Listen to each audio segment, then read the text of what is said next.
Di masa pandemi ini, perayaan Ekaristi di gereja kami dibatasi. Ada yang secara offline maupun secara online. Bagi umat yang akan mengikuti perayaan Ekaristi di rumah, dapat melalui live streaming di YouTube maupun Facebook Paroki Bunda Teresa dari Kalkuta, GPI. Bagi umat yang akan mengikuti perayaan Ekaristi di gereja, wajib mematuhi protokol kesehatan berikut ini. Wajib mengenakan masker. Derma diletakkan di kotak yang telah disediakan. Umat antri dan jangan berbicara apalagi bersentuhan dengan umat lainnya. Cuci tangan menggunakan air dan sabun. Cek suhu tubuh. Jika suhu melewati 37 derajat, umat tidak diperkenankan masuk. Mengikuti arahan dari petugas tata laksana.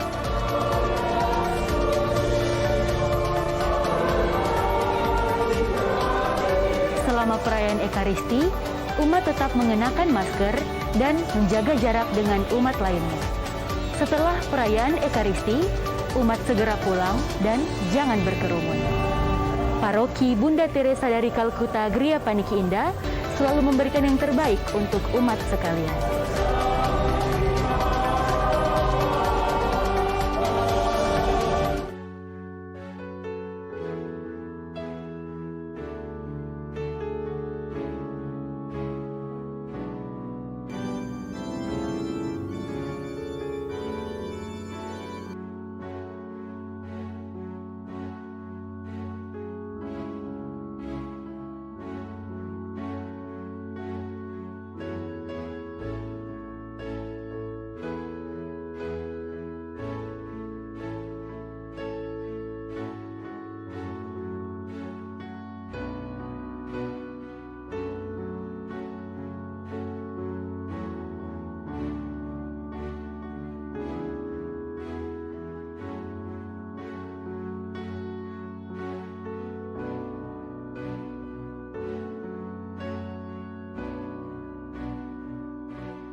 Di masa pandemi ini, perayaan Ekaristi di gereja kami dibatasi.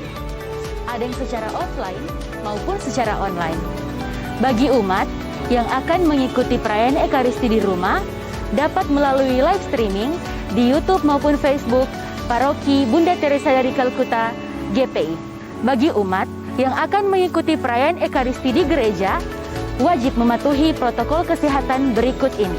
Wajib mengenakan masker. Derma diletakkan di kotak yang telah disediakan. Umat antri dan jangan berbicara apalagi bersentuhan dengan umat lainnya. Cuci tangan menggunakan air dan sabun. Cek suhu tubuh. Jika suhu melewati 37 derajat, umat tidak diperkenankan masuk.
Dalam nama Bapa dan Putra dan Roh Kudus. Amin. Damai sejahtera Allah Bapa, kasih setia Yesus Kristus dan penghiburan dalam Roh Kudus bersamamu. Dan bersama rohmu.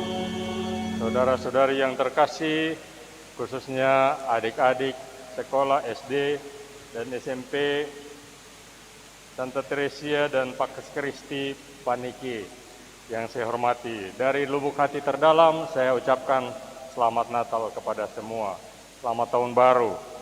Kita baru 7 hari memasuki Tahun Baru 2022. Namun kita merasa bahwa hal-hal yang dikatakan baru tetap biasa juga. Setiap hari harus bangun, bekerja, studi, makan, istirahat, bertemu dengan teman atau orang lain, berdoa, ke gereja, dan sebagainya, rasanya masih sama seperti tahun yang lalu. Lalu apanya yang baru? Jawabnya adalah semangatnya. Itulah yang perlu kita perbaharui. Semangat yang mendorong, yang mendasari setiap tindakan kita, itulah yang semestinya kita perbaharui. Semangat apa itu? Menurut bacaan hari ini, semangat yang didasari kesadaran akan kehadiran kerajaan Allah. Artinya Allah yang meraja, Allah yang ikut terlibat dalam setiap gerak-gerik dan langkah kita. Allah yang turut campur dalam karya dan belajar kita, karena memang dialah penyelenggara hidup. Bila Allah hadir di antara kita, semestinya kita pun membuka hati untuk kehadirannya. Bila Allah hadir di dalam diri kita, keluarga, komunitas, dan lingkungan hidup kita, Dia akan menyembuhkan penyakit dan kelemahan kita. Setelah kita menyambut kehadirannya, setelah kita disembuhkan, orang-orang akan merasakan kehadiran Allah yang hadir dalam diri kita. Mereka akan merasa aman berada di dekat kita. Mereka akan merasa damai memasuki rumah dan komunitas serta sekolah kita. Mereka merasa tersemangati ketika bekerja sama dengan kita.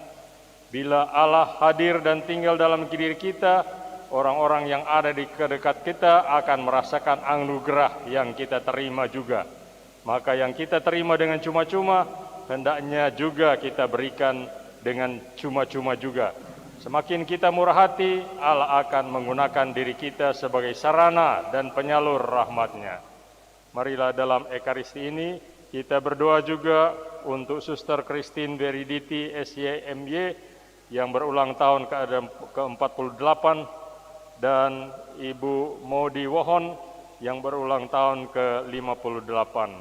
Semoga Tuhan memberkati mereka dan karya mereka, hidup mereka. Marilah mendahului perayaan keselamatan ini dengan mengakui bahwa kita telah berdosa supaya layak merayakan perayaan keselamatan ini. Saya mengaku kepada Allah yang Maha Kuasa dan kepada saudara sekalian bahwa saya telah berdosa dengan pikiran dan perkataan, dengan perbuatan dan kelalaian. Saya berdosa, saya sungguh berdosa. Oleh sebab itu saya mohon kepada Santa Perawan Maria, kepada para malaikat dan orang kudus, dan kepada saudara sekalian supaya mendoakan saya pada Allah Tuhan kita. Semoga Allah yang Maha Kuasa mengasihani kita, mengampuni dosa kita, dan menghantar kita ke hidup yang kekal. Amin.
Mari kita bergabung bersama para malaikat di Padang Efrata. Pada malam Natal kita memuji memuliakan Allah dengan gloria. Kemuliaan kepada Allah di surga. Dan damai di bumi kepada orang yang berkenan padanya. Kami memuji Dikau, kami meluhurkan Dikau, kami menyembah Dikau, kami memuliakan Dikau, kami bersyukur kepadamu karena kemuliaan-Mu yang besar. Ya Tuhan Allah, Raja surgawi, Allah Bapa yang Maha Kuasa. Ya Tuhan Yesus Kristus, Putra yang tunggal.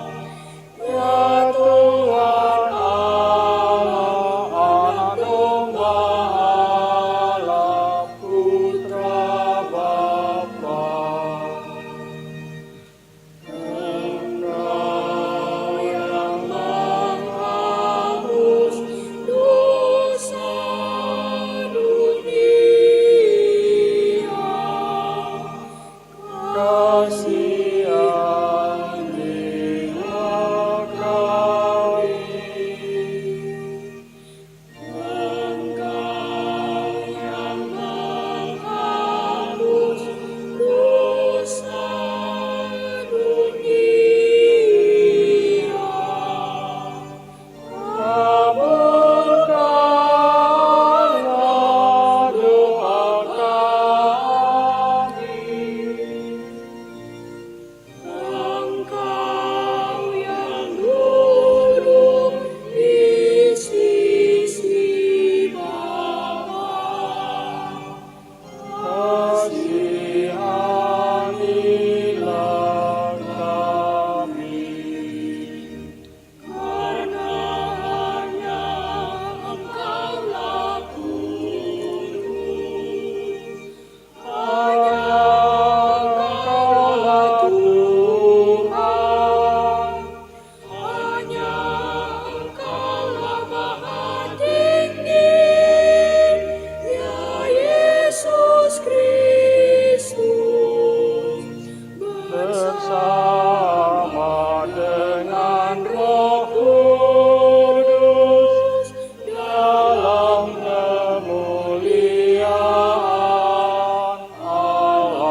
Ya Allah, Bapa yang Maha Kasih, kelahiran Putramu Yesus Kristus memberikan sukacita kepada semua orang. Seluruh bangsa datang menyembah Dia dan mempersembahkan persembahan kepadanya. Semoga sukacita Natal menjadi sukacita bagi semua orang, terlebih mereka yang mengalami kesusahan dan penderitaan. Sebab Dialah Tuhan dan pengantara kami yang hidup bersama Dikau dan Roh Kudus, kini dan sepanjang masa. Amin. Mari kita duduk untuk mendengarkan firman Tuhan lewat bacaan-bacaan kitab suci.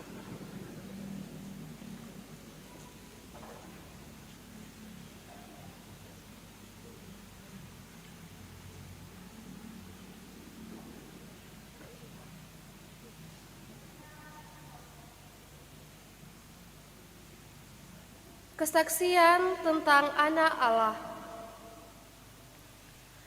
Saudara-saudaraku terkasih, tiada orang yang mengalahkan dunia selain dia yang percaya bahwa Yesus adalah Anak Allah. Dia inilah yang telah datang dengan air dan darah, yaitu Yesus Kristus, bukan saja dengan air, tetapi dengan air dan dengan darah. Dan Rohlah yang memberi kesaksian, karena Roh adalah kebenaran. Sebab ada 3 yang memberi kesaksian di bumi: Roh, air dan darah, dan ketiganya adalah satu. Kesaksian manusia kita terima, tetapi kesaksian Allah lebih kuat. Sebab demikianlah kesaksian yang diberikan Allah tentang Anaknya. Barang siapa percaya kepada Anak Allah, ia mempunyai kesaksian itu di dalam dirinya. Barang siapa tidak percaya kepada Allah, ia membuat Allah menjadi pendusta, karena orang itu tidak percaya akan kesaksian yang diberikan Allah tentang Anaknya. Dan inilah kesaksian itu: Allah telah mengaruniakan hidup yang kekal kepada kita, dan hidup itu ada di dalam Anaknya. Barang siapa memiliki Anak Allah, ia memiliki hidup. Barang siapa tidak memiliki Dia, ia tidak memiliki hidup. Semuanya itu kutuliskan kepadamu, supaya kamu yang percaya kepada Anak Allah tahu bahwa kamu memiliki hidup yang kekal.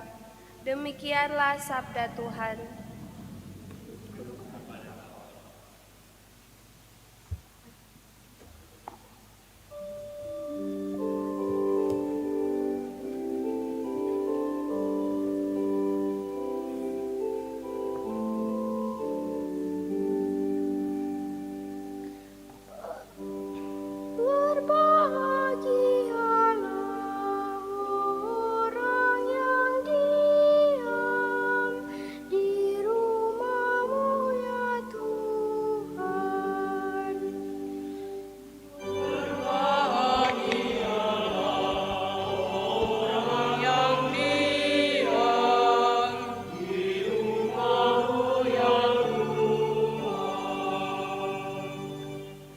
Betapa menyenangkan tempat kediaman-Mu, ya Tuhan semesta alam. Jiwaku merana karena merindukan pelantaran rumah Tuhan. Jiwa dan ragaku bersorak-sorai kepada Allah yang hidup.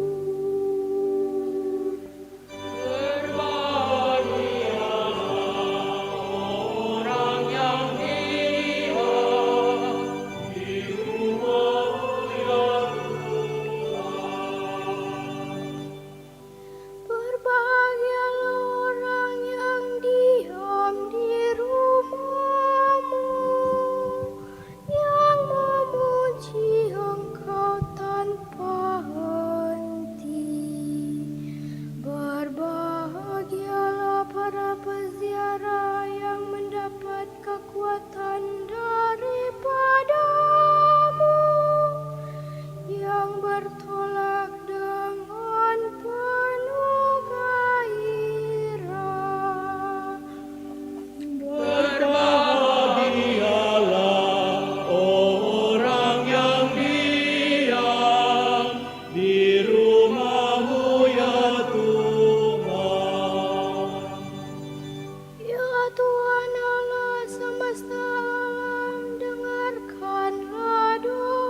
bangkit berdiri.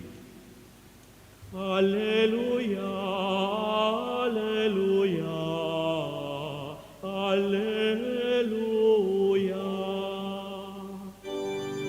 Haleluya, haleluya,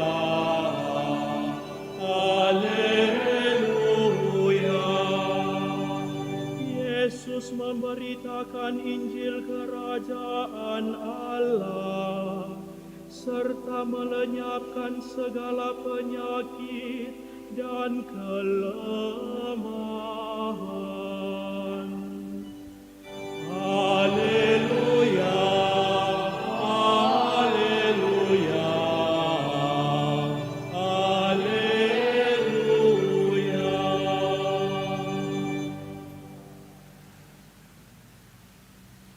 Tuhan bersamamu. Dan bersama rohmu. Inilah Injil suci menurut Matius. Dimuliakanlah Tuhan. Sesudah Yesus dilahirkan di Bethlehem di tanah Yudea pada zaman Raja Herodes, datanglah orang-orang Majus dari timur ke Yerusalem dan bertanya-tanya, "Di manakah dia, raja orang Yahudi yang baru dilahirkan itu?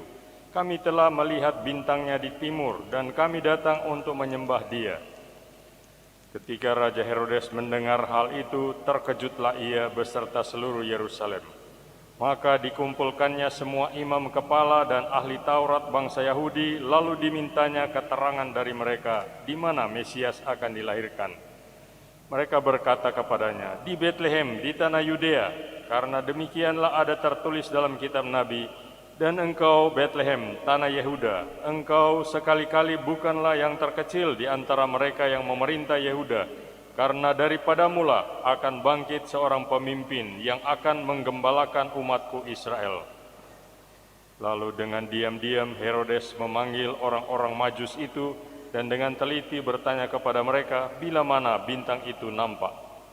Kemudian ia menyuruh mereka ke Bethlehem, katanya, "Pergi dan selidikilah dengan saksama hal-hal mengenai anak itu. Dan segera sesudah kamu menemukan dia, kabarkanlah kepadaku, supaya aku pun datang menyembah dia." Setelah mendengar kata-kata raja itu, berangkatlah mereka. Dan lihatlah, bintang yang mereka lihat di timur itu mendahului mereka hingga tiba dan berhenti di atas tempat di mana anak itu berada. Ketika mereka melihat bintang itu, sangat bersukacitalah mereka. Maka masuklah mereka ke dalam rumah itu dan melihat anak itu bersama Maria ibunya, lalu sujud menyembah dia. Mereka pun membuka tempat harta bendanya dan mempersembahkan persembahan kepadanya, yaitu emas, kemenyan, dan mur. Dan karena diperingatkan dalam mimpi supaya jangan kembali kepada Herodes, maka pulanglah mereka ke negerinya melalui jalan lain. Berbahagialah orang yang mendengarkan sabda Tuhan dan tekun melaksanakannya. Sabdamu adalah jalan, kebenaran dan hidup kami.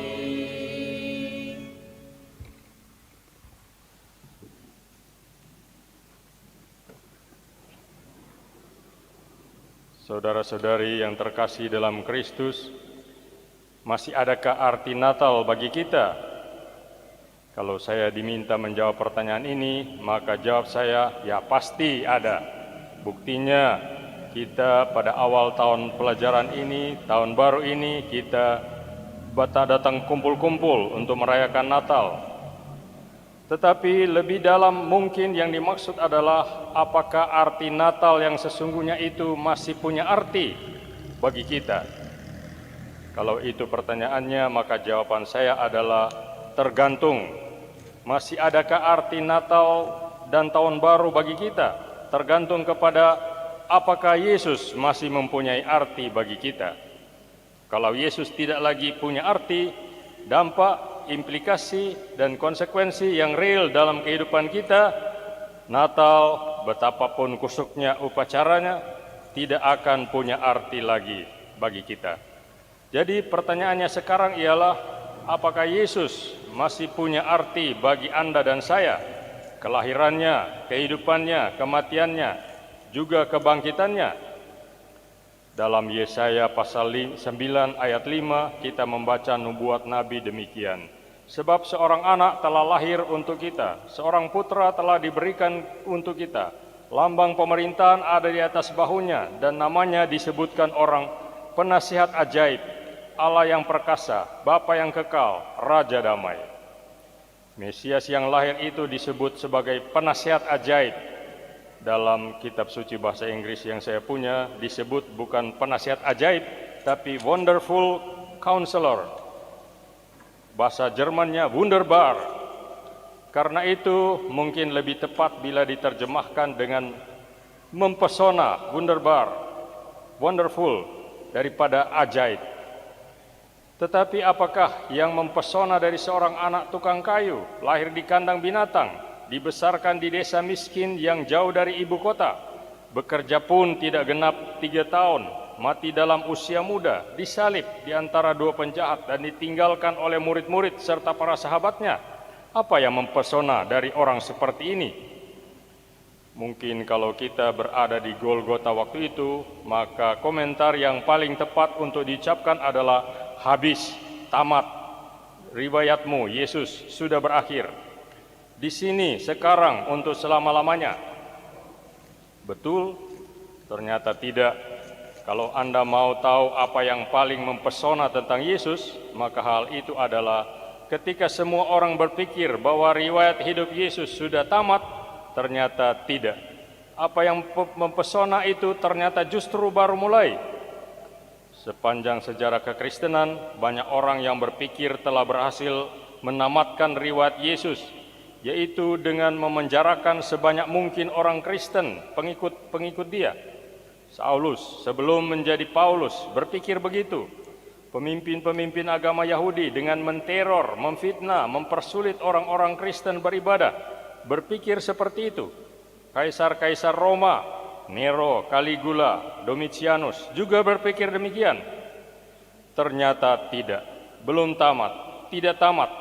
Malahan ada sebuah buku yang menceritakan tentang penganiayaan terhadap orang Kristen. Yang pertama, yang diberi judul Semakin dibabat semakin merambat. Mengapa?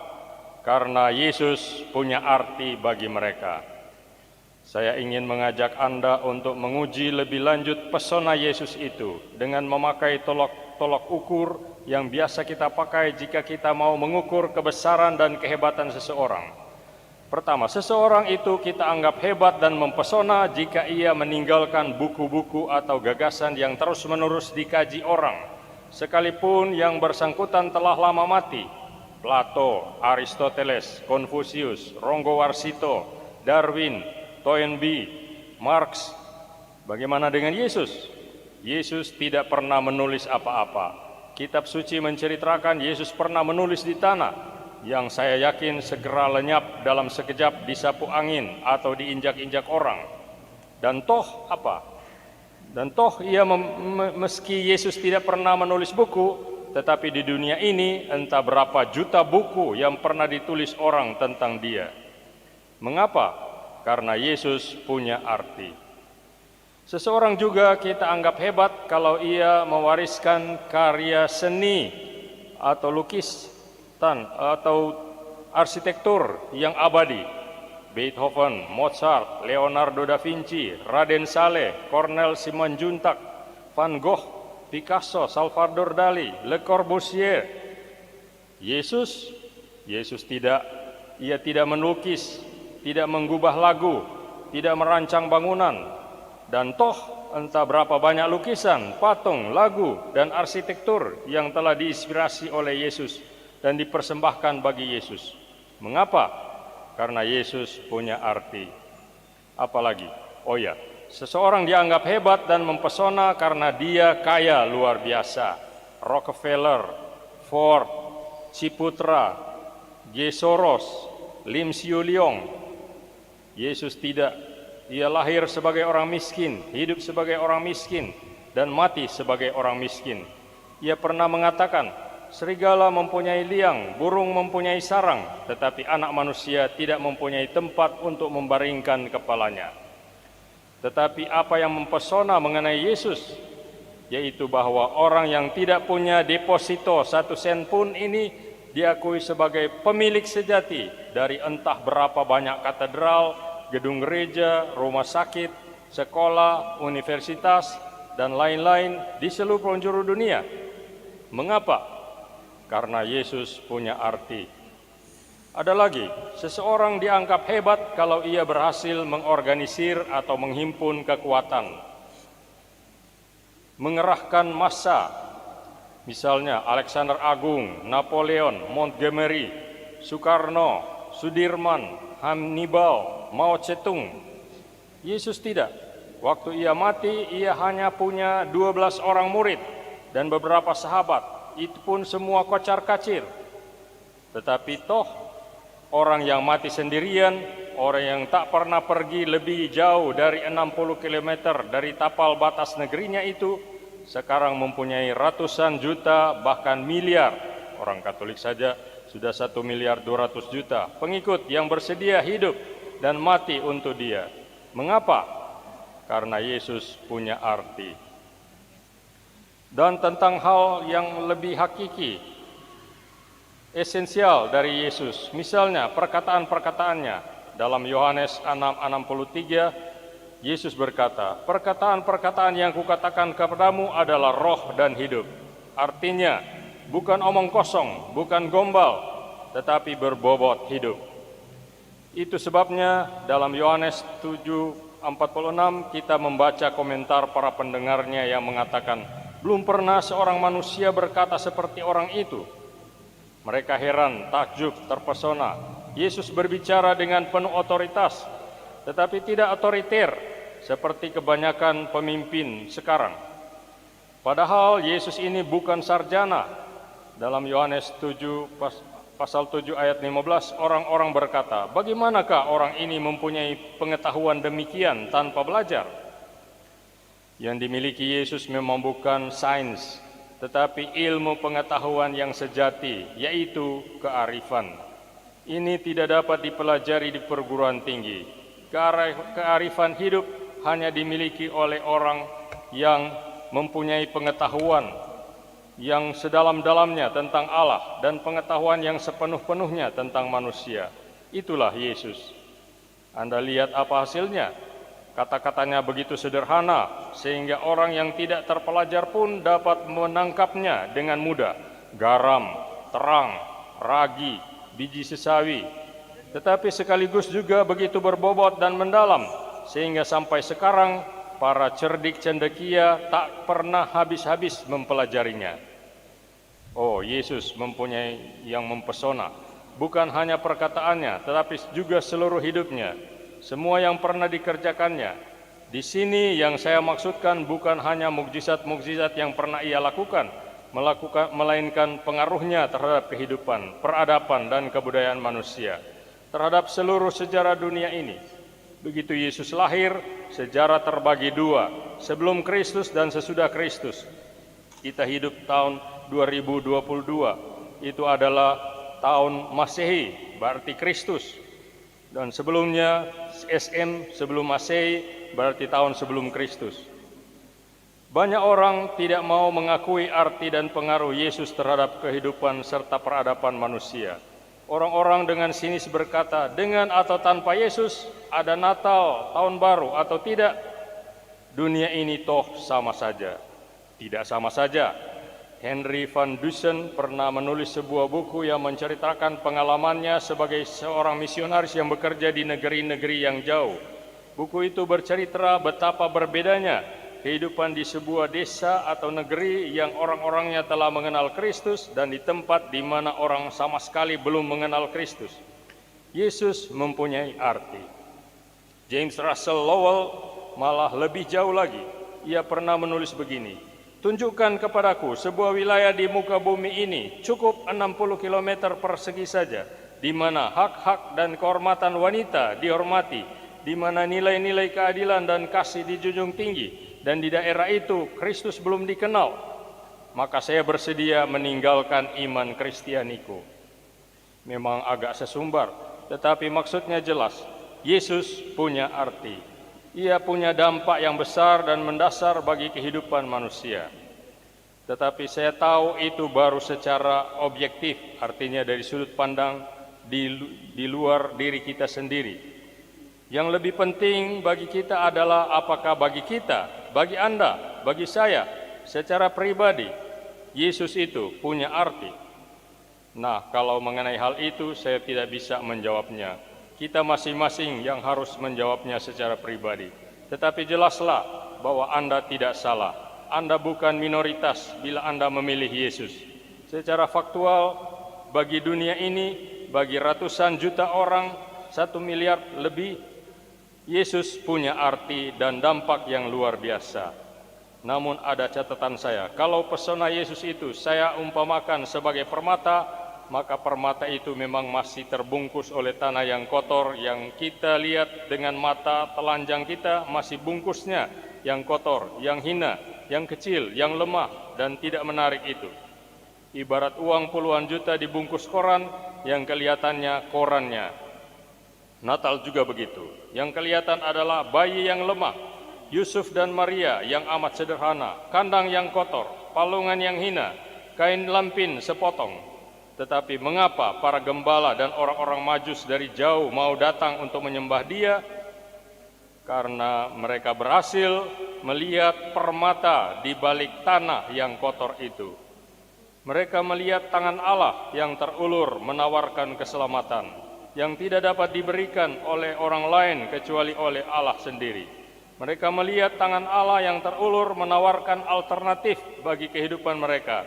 Hidup yang tidak lagi cuma bergantung kepada potensi dan pretensi diri sendiri, tapi yang sering membuat orang berhenti pada kesombongan pribadi yang kosong atau rasa frustrasi yang sangat, melainkan hidup yang terarah kepada Allah dan terbuka kepada sesama, yang membuat hidup manusia menjadi bermakna. Ada sebuah buku yang menceritakan kesaksian seorang sebelum meninggal. Orang itu berkata, "Aku dapat meninggalkan dunia ini dengan lega dan tenang, bukan oleh karena apa yang telah aku peroleh, melainkan oleh karena apa yang telah mampu aku berikan kepada orang lain selama aku hidup." Di balik kesederhanaan Natal ini, kita diberi pilihan. Hidup di dalam kasih, keadilan, kebenaran, kerelaan berkorban yang memang tidak mudah, atau hidup dalam keserakahan, kesewenang-wenangan, dan kepalsuan yang pasti mencelakakan. Masihkah ada arti Natal bagi kita? Anda yang harus menjawabnya, bukan saya. Maksud saya, apakah Anda telah menemukan permata kehidupan itu? Permata kehidupan yang mengajarkan kepada kita bahwa kebahagiaan manusia itu tidak terletak ketika kita mempunyai lebih banyak, melainkan ketika kita menjadi manusia yang lebih baik, lebih bermakna bagi Tuhan dan bagi sesama. Semoga demikian. Amin. Mari kita mengucapkan iman kepercayaan kita sebagai tanggapan atas firman Tuhan yang kita dengar dalam bacaan-bacaan kitab suci. Aku percaya akan Allah Bapa yang Maha Kuasa, pencipta langit dan bumi, dan akan Yesus Kristus putranya yang tunggal Tuhan kita, yang dikandung dari Roh Kudus, dilahirkan oleh perawan Maria, yang menderita sengsara dalam pemerintahan Pontius Pilatus, disalibkan, wafat dan dimakamkan, yang turun ke tempat penantian pada hari ketiga, bangkit dari antara orang mati, yang naik ke surga, duduk di sebelah kanan Allah Bapa yang Maha Kuasa. Dari situ Ia akan datang mengadili orang yang hidup dan yang mati. Aku percaya akan Roh Kudus, Gereja Katolik yang kudus, persekutuan para kudus, pengampunan dosa, kebangkitan badan, kehidupan kekal. Amin. Allah Bapa kami, melalui Putra-Mu Yesus Kristus Tuhan kami yang lahir ke dunia, Engkau memanggil anak-anak supaya datang kepadamu. Bersama anak-anak ini dengan bulat hati kami menyerukan doa-doa dan pujian kepadamu.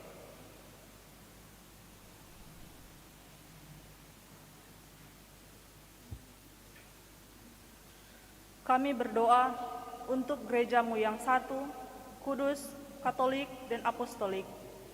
Semoga gereja-Mu senantiasa dinaungi oleh berkat damai Natal Putra-Mu, sehingga memancarkan cinta dan belas kasihan kepada duniamu dewasa ini. Semoga Sri Paus, para uskup, khususnya uskup kami, Benediktus Untu MSC, senantiasa dinaungi rahmat kebijaksanaan dalam memimpin gerejamu. Marilah kita mohon. Kabulkanlah doa kami ya Tuhan. Kami berdoa untuk kaum miskin dan marginal. Semoga hati putramu senantiasa terbuka bagi semua orang, khususnya mereka yang miskin dan marginal. Kiranya damai Natal boleh diwujud nyatakan melalui uluran tangan mereka yang tergerak. Marilah kita mohon. Kabulkanlah doa kami ya Tuhan. Kami berdoa untuk sekolah kami, SD Katolik 10 Santa Teresia Manado, dan SMP Katolik Pax Christi Paniki. Semoga di awal tahun 2022 ini, sekolah kami senantiasa dibukakan rahmat-rahmat tak terhingga, supaya dalam menjalankan pendidikan di zaman ini, kami tidak lupa akan nilai-nilai utama yang dibawa oleh putramu Yesus Kristus. Marilah kita mohon. Kabulkanlah doa kami ya Tuhan. Kami berdoa untuk Suster Christine Wiriditi SJMJ dan Ibu Modi Wohon yang berhari ulang tahun kemarin. Semoga momen ulang tahun menjadi berkat bagi mereka, terutama dalam tugas dan panggilan sebagai pendidik anak bangsa. Kiranya teladan Sang Guru sejati, yakni Kristus, menjadi pedoman bagi mereka dalam menjalankan perutusannya. Marilah kita mohon. Kabulkanlah doa kami ya Tuhan. Kami berdoa untuk kami semua yang hadir di sini. Semoga kami senantiasa menjunjung dan menghidupi sabda putramu yang mendorong kami untuk mengutamakan nilai-nilai belas kasihan, bukan persembahan yang dilihat orang. Semoga kami justru menjadikan aturan-aturan hidup sebagai pedoman untuk menyalurkan cinta kasih bagi semua orang. Marilah kita mohon.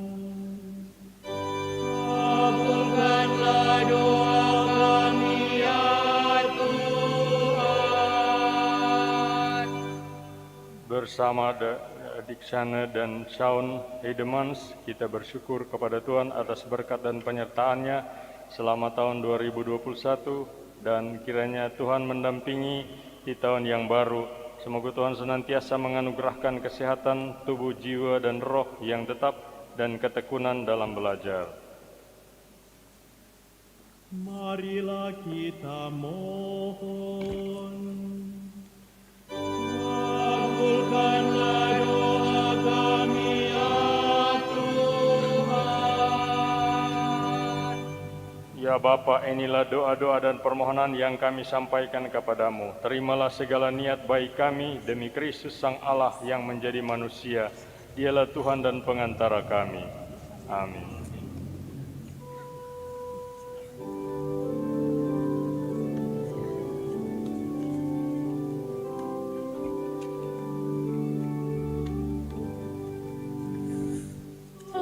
Ades Divina, Leti triumphantes, venite, venite,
Berdoalah saudara-saudari, supaya persembahanku dan persembahanmu berkenan kepada Allah Bapa yang Maha Kuasa. Semoga persembahan ini diterima demi kemuliaan Tuhan dan keselamatan kita, serta seluruh umat Allah yang kudus. Amin. Allah, sebagaimana para sarjana mempersembahkan emas, mur, dan kemenyan kepada Yesus Putramu, kini kami juga mempersembahkan seluruh niat dan semangat kami untuk bersetia kawan kepada sesama kami. Semoga Kau satukan dengan persembahan diri Putramu Yesus Kristus, kini dan sepanjang masa. Amin. Tuhan sertamu. Dan sertamu juga. Marilah mengarahkan hati kepada Tuhan. Sudah kami arahkan. Marilah bersyukur kepada Tuhan Allah kita. Sudah layak dan sepantasnya. Sungguh pantas dan benar, layak dan menyelamatkan bahwa kami selalu dan dimanapun bersyukur kepadamu Tuhan, Bapa yang kudus, Allah yang maha kuasa dan kekal. Sebab hari ini dalam Kristus Engkau sendiri mewahyukan misteri penyelamatan kami menjadi terang bagi bangsa-bangsa. Dan sewaktu Dia tampak dalam kodrat kami yang fana, Engkau memulihkan kami dengan kemuliaan-Nya yang baru dan baka. Sebab itu, bersama para malaikat dan malaikat agung, bersama singgasana dan kekuasaan, serta bersama seluruh laskar surgawi, kami melakukan madah kemuliaan bagimu dengan tak henti-hentinya berseru.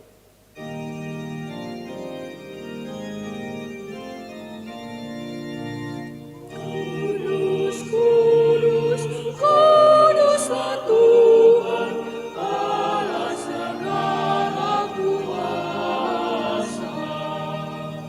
Surga dan bumi penuh kemuliaan-Mu. Terpujilah Engkau di surga. Diberkatilah yang datang dalam nama Tuhan. Terpujilah Engkau di surga. Sungguh Marilah kuduslah berwudu. Engkau Tuhan, sumber segala kekudusan. Maka kami mohon kuduskanlah persembahan ini dengan pencurahan Roh-Mu, agar bagi kami menjadi tubuh dan darah Tuhan kami Yesus Kristus. Ketika Dia diserahkan untuk menanggung sengsara dengan rela, Dia mengambil roti dan sambil mengucap syukur Dia memecah-pecahkan lalu memberikannya kepada murid-muridnya seraya berkata, "Terimalah dan makanlah kamu semua, inilah tubuhku yang diserahkan bagimu."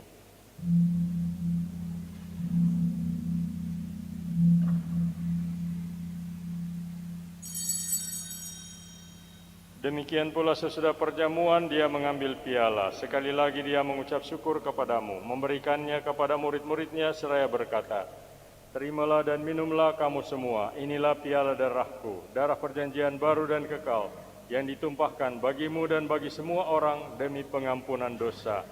Lakukanlah ini sebagai kenangan akan daku."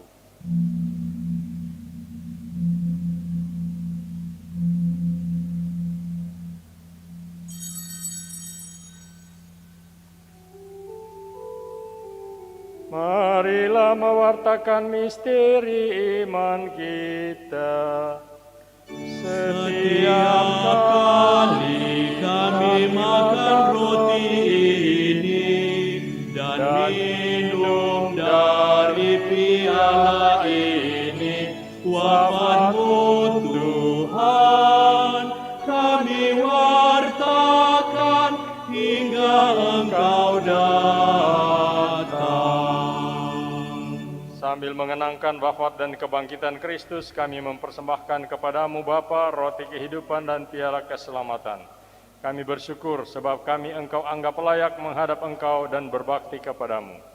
Dan kami mohon semoga kami yang menerima tubuh dan darah Kristus dihimpun menjadi satu umat oleh Roh Kudus. Ingatlah Tuhan akan gerejamu yang tersebar di seluruh bumi, agar Engkau menyempurnakannya dalam cinta kasih, dalam persatuan dengan Paus kami Fransiskus dan uskup kami Benediktus Estefanus serta semua rohaniwan. Ingatlah juga akan saudara-saudari kami yang telah meninggal dengan harapan akan bangkit, dan akan semua orang yang telah berpulang dalam kerahiman-Mu, dan terimalah mereka dalam cahaya wajah-Mu. Kami mohon kasihanilah kami semua, agar kami Engkau terima dalam kebahagiaan abadi, bersama Santa Perawan Maria, Bunda Allah, Santo Yosef mempelainya, para rasul dan semua orang kudus sepanjang masa yang hidupnya berkenan padamu. Semoga kami pun Engkau perkenankan turut serta memuji dan memuliakan Dikau dengan pengantaraan Yesus Kristus Putramu. Dengan pengantaraan Dia, bersama Dia, dan dalam Dia, bagimu, Allah Bapa yang Maha Kuasa, dalam persekutuan dengan Roh Kudus, segala hormat dan kemuliaan sepanjang segala masa.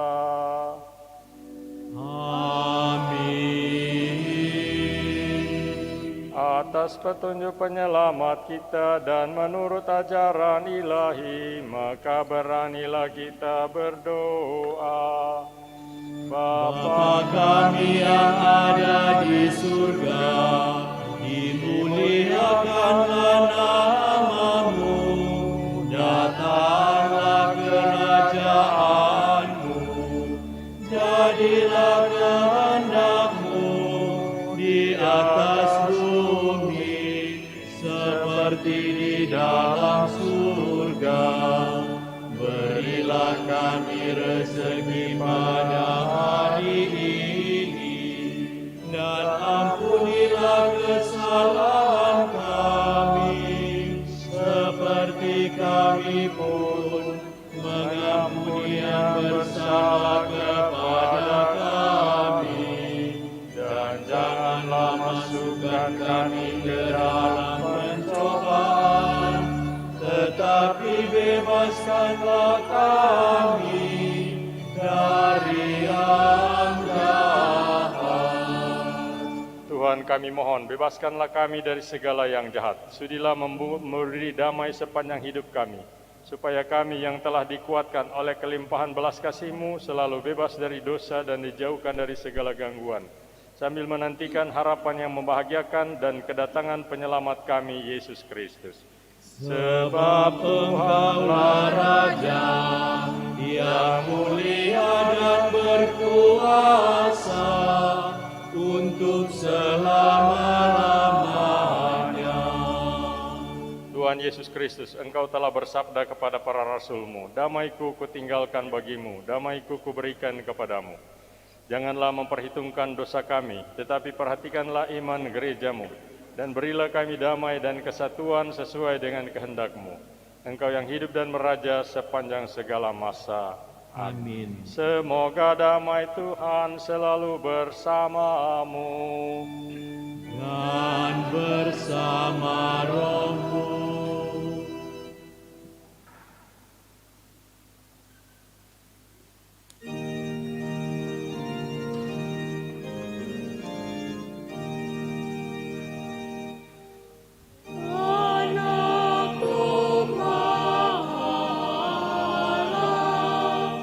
Yang menghapus dosa dunia.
Lihatlah anak domba Allah, lihatlah dia yang menghapus dosa dunia. Berbahagialah saudara-saudari yang diundang ke perjamuan anak domba.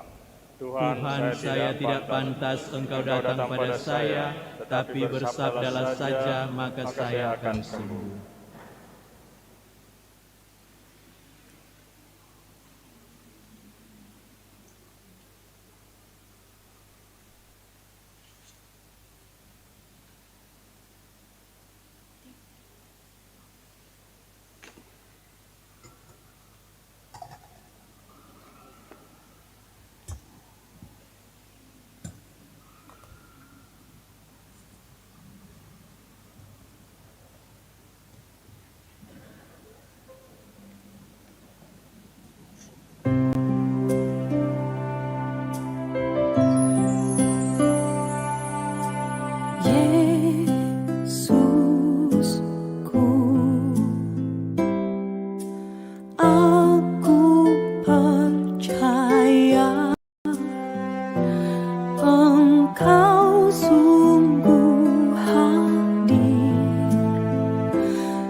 Sekarang aku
Marilah berdoa. Allah Bapa, sumber belas kasih, semoga kelahiran putramu dalam kesederhanaan menjadi inspirasi bagi kami, khususnya dalam memasuki tahun 2022, untuk hidup bersahaja, dan kami mampu meneruskan cinta kasih Yesus putramu dalam hidup kami sehari-hari. Dengan pengantaraan Kristus Tuhan kami, kini dan sepanjang masa. Amin. Tuhan bersamamu.